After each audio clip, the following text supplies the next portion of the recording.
Hello everybody and welcome to part 2 of this series about plantar fasciitis, which causes heel pain. So we're going to do a little bit of massage and a couple of stretches and exercises to try and help our feet. So if you get a ball, a golf ball, a squash ball, a spiky ball, if you have a spiky ball you may want to put it in a sock or something so it doesn't actually prick your feet, because I have a few people turn up and they've got prickles all over their back and I'm thinking, you're lying on a bed of nails or something, and it's actually their spiky ball where they've been massaging, so just be careful with spiky balls.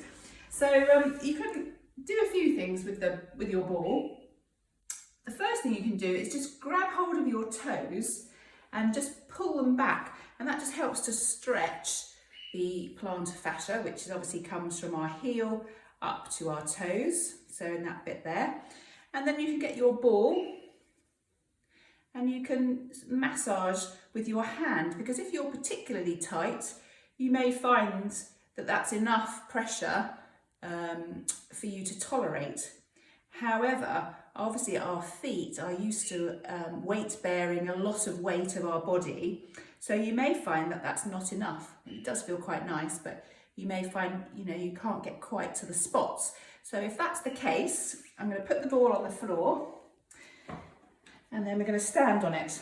So you're going to just put your foot on it like so, and then you're going to just move the ball around to the bits that feel the sort of more tender part. So there's a spot in my plantar fascia, right in the arch, and you just sort of wiggle it backwards and forwards like your osteopath will do with you when they're massaging a tight spot on your body. And you may find that you can do it sitting down, but you may just want to add the weight to it. That's where something like a golf ball is quite nice, because it doesn't flatten, whereas this tennis ball is flattening a little bit. And you may find the spiky ball, if it's not in a sock, it's a bit intense. You can come right up to the sort of where the toes start, sort of under the ball of the foot, and then go right onto the heel, especially those are really sore in there, around their sort of heel, the heel pain itself. But it's really this sort of arch part that we're looking at. So that's the massage. You can use a rolling pin as well. So I'm just put my ball to the side.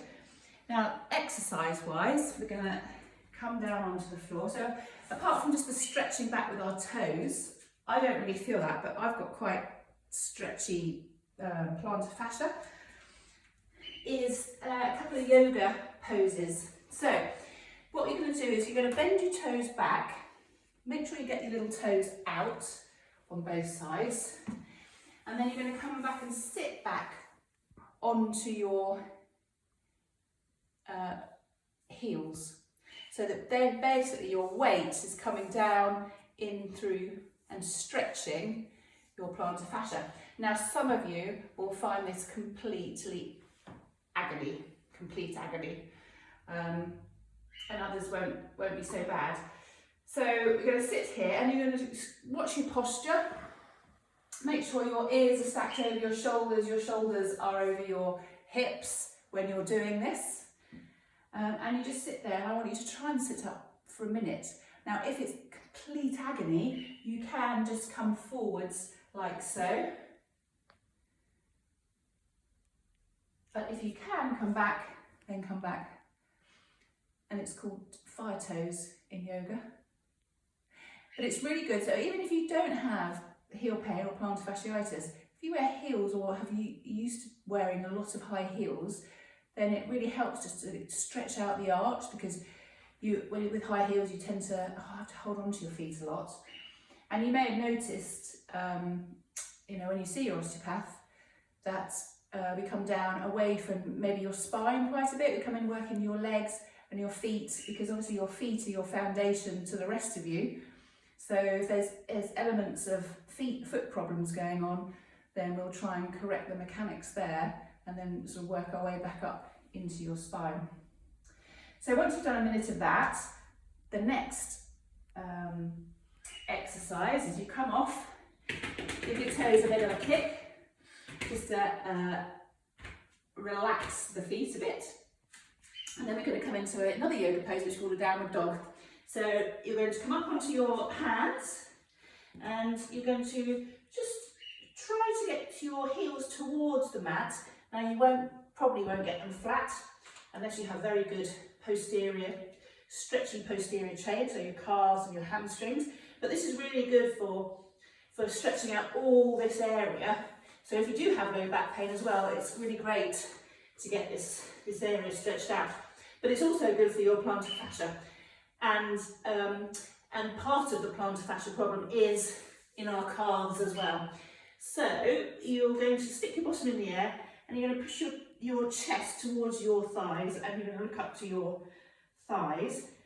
And then we're going to paddle the feet. So you're going to gently push your heel down towards the ground on one foot and lift up the other. And then we're going to do the other side. Nice and slowly. And you should feel that in the calf as well. Just holding onto the tummy muscles, relaxing the shoulder blades as you do it. You may feel it up into your hamstring. And you just do it a few times, either side. And then you can come back down. Now, if you find you have wrist problems or shoulder problems and you can't get into a downward dog, you can also do it. So we're going to take our one leg back, straighten up, don't hold your foot at a funny angle, diagonal, get your heel aligned with your toes, and then make sure that this knee doesn't come beyond your toes at the front, so you plant your heel down so your knee is over your heel at the front. And you're just going to lean forwards, making sure your pelvis is square, forwards, and you'll feel a pull in your calf muscle. And you're just going to hold it there, about 10 seconds. And then once 10 seconds is up, I just want you to bend the knee and just stretch the plantar fascia of the foot. So basically it's bending, like with the fire toes, just bending it up. And then we're going to stretch it back down, bend it back up, stretch it back down. Now you can also do this over a stair, so your toes are on the edge of the stair, and then you just drop your heels down off the stair.